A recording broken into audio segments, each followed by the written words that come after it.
तुम्ही पाहत आहे निपाणी न्यूज चौफेर घडामोडी। केंद्रीय अन्न प्रक्रिया उद्योग मंत्री चिराग पासवान 15 एप्रिल रोजी निपाणीत। आमदार शशिकला जोल्ले यांची माहिती। डॉक्टर बाबासाहेब आंबेडकर यांच्या निपाणी पदस्पर्शला 100 वर्ष पूर्ण झाल्याबद्दल मंगळवारी दिनांक 15 शताब्दी महोत्सव आयोजित केला आहे। यासाठी गुरुवारी दिनांक 11 बंगळुरूहून निघालेला भीमरथ मंगळवारी निपाणीत येणार आहे। या कार्यक्रमाला केंद्रीय अन्न प्रक्रिया उद्योग मंत्री चिराग पासवान, विधानसभेतील विरोधी पक्षनेते आर अशोक, भाजप प्रदेशाध्यक्ष विजयेंद्र यांच्यासह मान्यवर उपस्थित राहणार असल्याची माहिती आमदार शशिकला जोल्ले यांनी दिली। फक्त या भागाचे आमदार म्हणून मी किंवा नगरपालिका म्हणून नगरपालिका आम्ही तरी संपूर्ण जबाबदारी घेऊन करतोच, परंतु आपल्या निपाणी तालुक्यातल्या सर्व समाजाचे प्रमुखांनी ह्याच्यामध्ये सहभाग घ्यावं हे एक इच्छा होता। आणि ह्या सर्वांना फोन केल्यानंतर ते सर्वजण इथे आपल्याला मान सन्मान देऊन आले ना, त्याच्यासाठी एक जोरदार टाळ्या वाजवून त्यांचा सगळ्यांचा अभिनंदन करतो।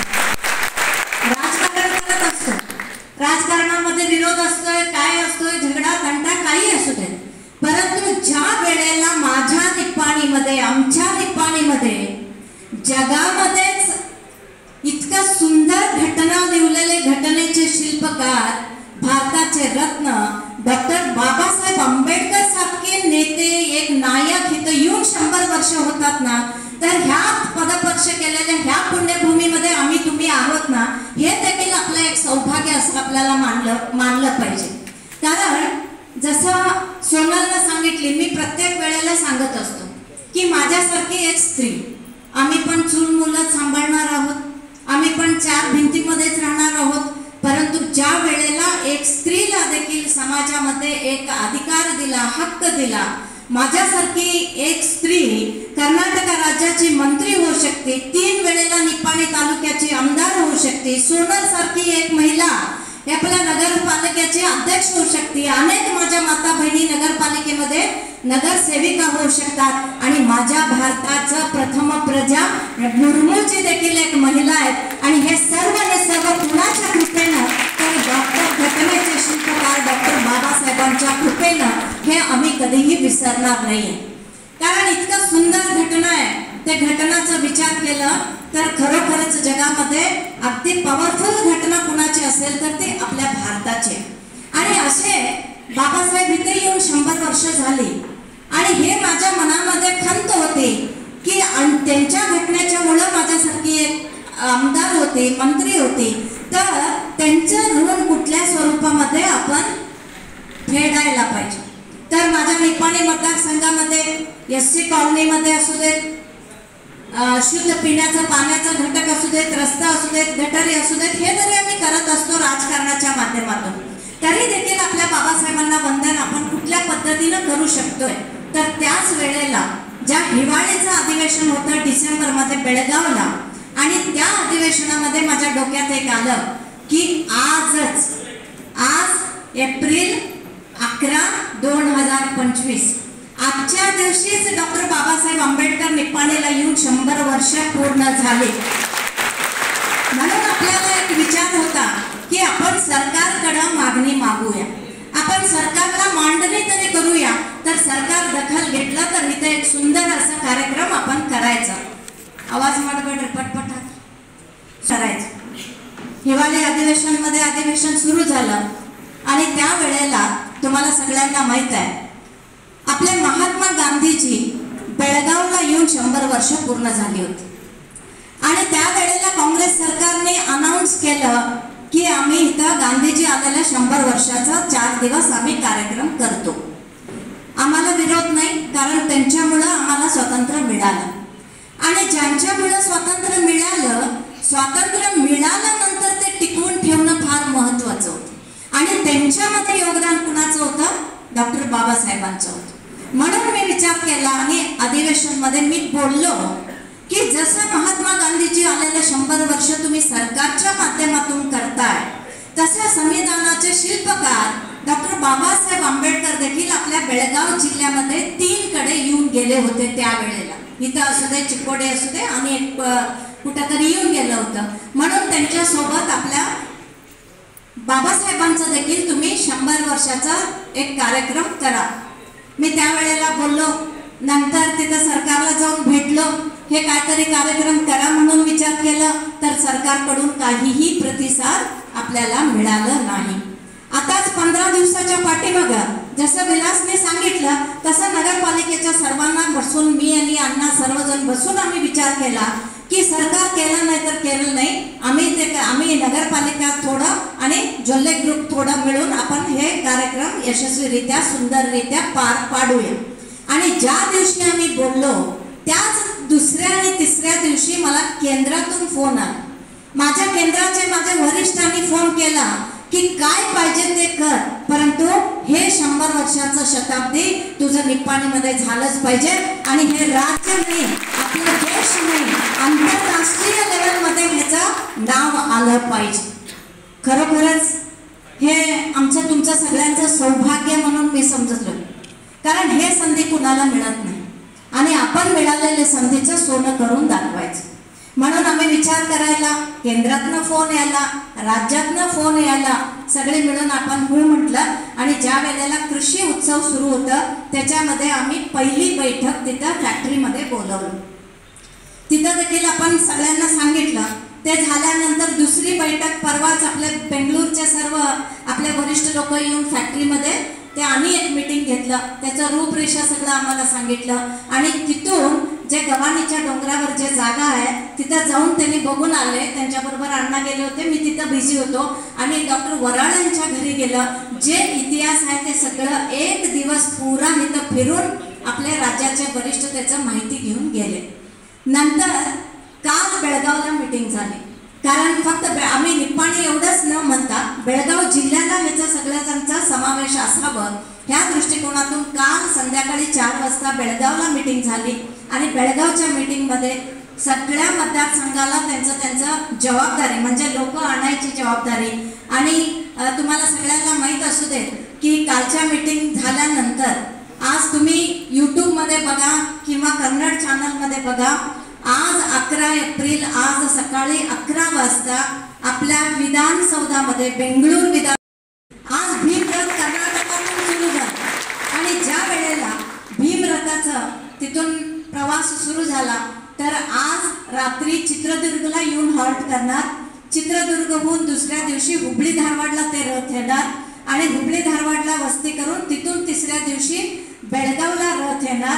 आणि बेळगावमध्ये वस्ती करून ते आमचा 15 तारखेला कार्यक्रम आहे. 14 तारखेला संकेश्वरला हॉल्ट येणार आणि 15 तारखेला सकाळी संकेश्वर पासून ते रथ निघणार आणि निप्पाणीमध्ये येऊन निप्पाणीच्या सर्व मूर्ती जे काही पुतळे त्या पुतळ्याला सगळ्यांना हार घालून संध्याकाळी 15 तारखेला 4 वाजता कार्यक्रम आम्ही म्युनिसिपल ग्राउंडमध्ये ठेवलेला आहे. आजपासून त्याचा प्रवास बेंगळूरहून सुरू झालेला आहे.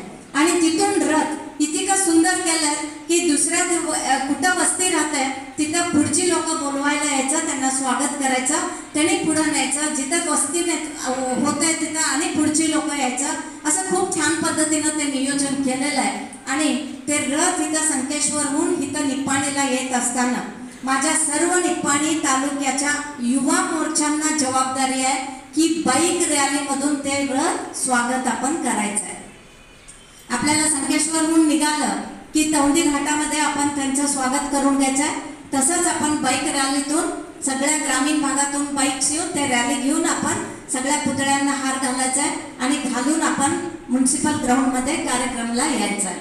आणि हे करत असताना आताच मी इथं कार्यक्रममध्ये बसलो त्याच वेळेला फोन आला भैया की चिराग पासवानजी त्या दिवशी केंद्रीय मंत्री इथं येणार.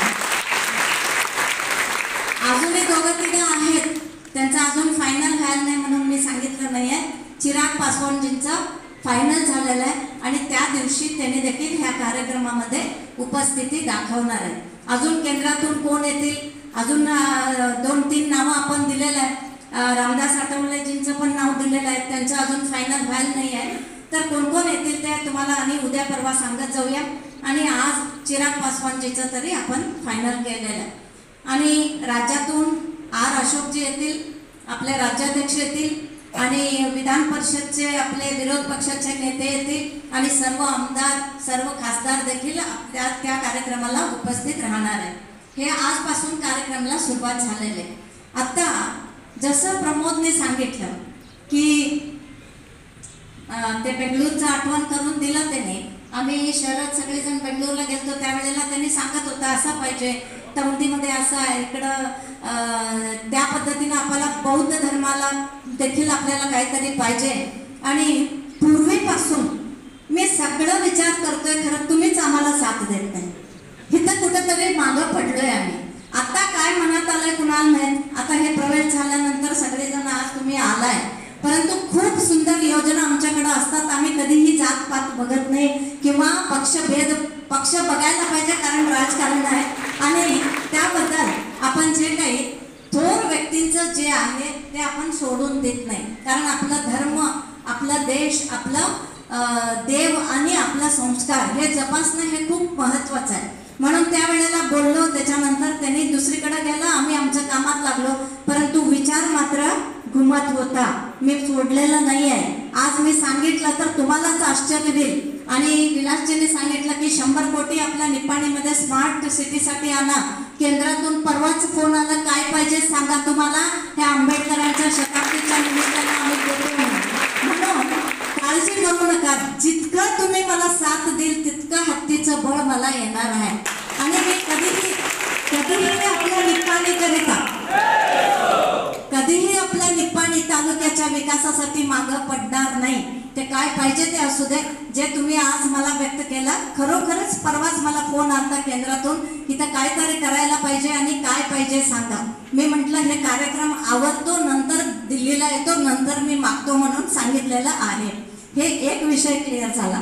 प्रमोद म्हटलं की गेल्या वेळेला भाजपाचं सरकार असताना, बोम्माई सर सीएम असताना बेळगाव जिल्ह्याला कुठं आपले आंबेडकरजी येऊन गेले, तिथं स्मारक करा म्हणून सांगितलं. मला विचार आला की कुठंतरी छान परिसरामध्ये ते स्मारक व्हायला पाहिजे.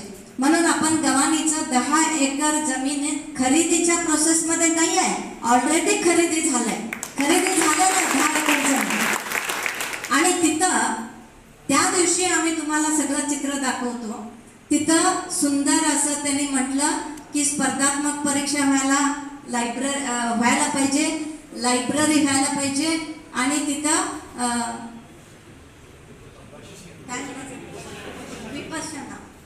विपश्यना केंद्र व्हायला पाहिजे. हे सगळं ऑलरेडी डिझाईन तयार व्हायला लागले. तिथं त्या स्मारक देखील इतकं सुंदर असणार आहे ते बघायला. त्या स्मारकमध्ये ऑलरेडी लायब्ररी आम्ही घातलेली आहे. ऑलरेडी मुलांना येऊन तिथं कॉम्पिटेटिव्ह एक्झामिनेशन करण्यासाठी ते पण हॉल आणि क्लासरूम्स आपण त्याच्यामध्ये घेतलेलं आहे. आणि विपश्यन केंद्र म्हटला ते देखील मी ते शेवटला मला आठवण आलं, ते काल एक 4 दिवसाच्या कृषी प्रदर्शनामध्येच मी माझ्या इंजिनियरला सांगून ते पण घालायला सांगितलं. आणि जे क्रांती स्तंभ आहे ते इतकं सुंदर तिथं आपण उभं करणार आहे. आणि डॉक्टर बाबासाहेबांचं जीवन आधारित जे काही त्यांना बघायला येईल, म्युझियम सारखं जे काही करायला येईल ते देखील त्याच्यामध्ये घेतलेलं आहे. आणि देशामध्ये एवढंच नाही, आंतरराष्ट्रीय लेवलमध्ये बाबासाहेबांचं घोड्यावरती बसलेलं पुतळा नाही आहे, ते देखील एकदम हाईट, म्हणजे किती फूट घ्यायचं ते आता आम्ही चर्चा करायला लागलो. ते देखील तिथं उठून दिसायला पाहिजे, तेवढं सुंदर बाबासाहेबांचं घोड्यावरचं पुतळा, क्रांतीस्तंभ, लायब्ररी आणि बौद्ध स्तूप देखील मी तिथं घेतलेला आहे. आणि तुम्हाला जे काही विपश्यन केंद्र म्हटला आणि पुढं लागलं तर तिथं आपल्या दलित समाजाच्या मुलांना हॉस्टेल देखील कमी ह्याच्यामध्ये करण्याचं शिक्षणासाठी ते देखील आपण सगळं विचार करून ठेवलेलं आहे. सगळं आराखडा तयार आहे. 10 एकर जमिनीच्या बरोबर 1,30,00,000 सिद्धू नराटे यांनी स्वागत केलं. प्रवीण कांबळे व महादेवी कट्टेकरी यांना नोकरीचं हक्कपत्र देण्यात आलं. शेवटी 100 सेकंद स्तब्धता पाळून सर्वांनी डॉक्टर आंबेडकर यांना मानवंदना दिली.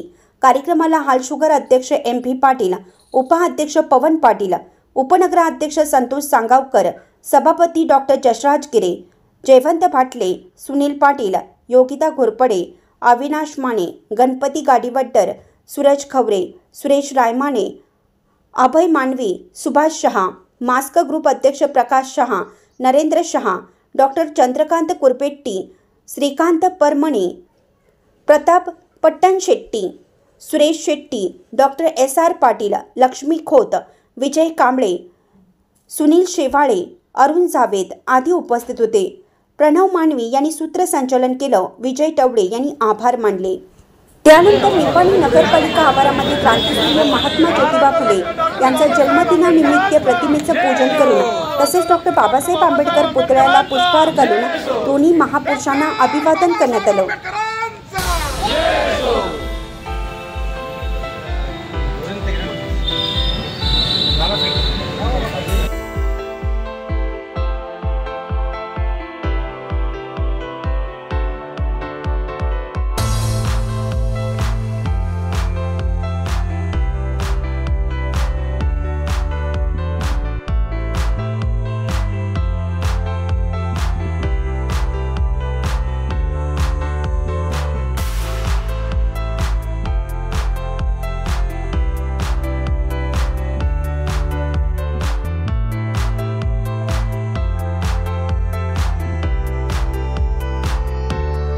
चॅनलला सबस्क्राईब केल्यामुळे बातम्या अपडेट तुमच्यापर्यंत लवकर पोहोचतील.